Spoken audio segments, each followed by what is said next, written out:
Bonjour, chers Jérômoises, chers Jérômois. Depuis quelques jours, vous voyez sur Gérard Armé Entreprend YouTube ou sur notre compte Facebook, Gérard Armé Entreprend Facebook, de nouvelles vidéos. Nous avons enregistré sur une association qui s'appelle ABCD. Le président, c'est M. Éric Prigent. Regardez bien attentivement ce qu'il propose, c'est très intéressant. Il recherche des conducteurs qui seraient rétribués. À vous de voir, regardez très bien la vidéo. La deuxième vidéo, c'est sur les transports solidaires. Monsieur Bonnet de Docel, qui est membre du comité de transport solidaire, est venu nous faire une conférence sur la solidarité dans les transports.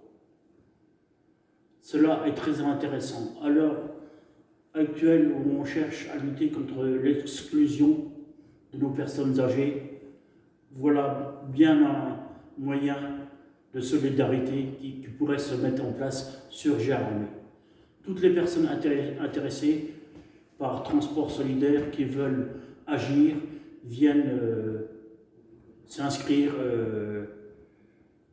dans notre local qui se situe au-dessus de la halle aux chaussures, boulevard Kelch, chez monsieur Dip. DP informatique. DP informatique. Par ailleurs, nous avons eu un sacré coup de cœur. Des jeunes de 23 ans viennent de reprendre le garage de la Vologne. Tout le monde connaît la famille Badenel. Au Kerthoff, ces jeunes viennent d'investir et se lancer dans la mécanique. Je vous invite à voir la vidéo et à aller les voir. Parce que ce sont des jeunes formidables. À l'heure où on a tendance à dire que les jeunes jouent plus facilement avec leur téléphone qu'avec un marteau ou des clés à molette, je peux vous dire que pour Gérard Armé, c'est une très belle initiative. Nous leur souhaitons encore une fois bonne chance et à vous de choisir. À vous d'aller les voir. Ils sont très gentils et ils peuvent vous dépanner. Alors encore une fois, bonne chance à la jeunesse qui reprend le flambeau de M. Badenel, une immense personnalité connue et reconnue dans le monde associatif et dans le monde automobile. Et nous leur souhaitons à son épouse et à lui une bonne retraite. Merci. Un autre coup de gueule. C'est à propos des poubelles. On entend ici et là que Gérard Armé serait une ville sale. Oui. Mais il ne faut pas oublier les conditions météorologiques. Nous avons été aussi sollicités par de nombreux auditeurs en disant qu'il n'y avait plus de poubelles. Je rappelle quand même que nous sommes encore en guerre sanitaire et puis en guerre au Mali, il y a des restrictions où la ville a été obligée d'enlever ses poubelles. Mais quand on parle de gobelets, quand on parle de carton, moi j'aimerais souligner l'initiative qu'avait prise en l'an 2009, au moment du marché de Noël, l'association Génération Animation, le commerce, l'association qui s'occupe du commerce local, Gérard Armé Animation, excusez-moi, avait à leur buvette, ils louaient les gobelets. Les gobelets étaient consignés. Vous bouviez un coup, le gobelet était consigné. Aujourd'hui, on voit fleurir à droite et à gauche, ce qui est tout à fait normal. Les commerçants, aujourd'hui, sont dans une crise sanitaire et financière grave. Mais je leur conseille, afin de lutter pour une ville propre, au lieu de mettre leur vin chaud dans des... comment on appelle ça? Dans des gobelets en carton, de mettre dans des gobelets en plastique et les consigner. C'est vrai, on revient à un vieux système. dans le temps, tout était consigné. Dans certaines villes aussi, les marchands de pizza consignent le carton. Et les gens qui ramènent le carton,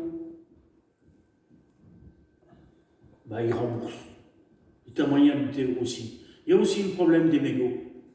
Des mégots. On voit partout, à Gérardmer, des mégots partout. Et pourtant, la ville de Gérardmer, quand on n'est pas d'accord, on le dit, mais quand on est d'accord, on le dit aussi, avait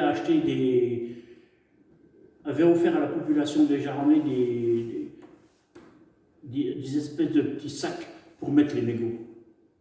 Et puis, moi, je suis citoyen, je déneige ma route, je déneige mon trottoir, et je donne un coup de balai. Je ramasse aussi les mégots, que ça me plaise ou ça ne me plaise pas.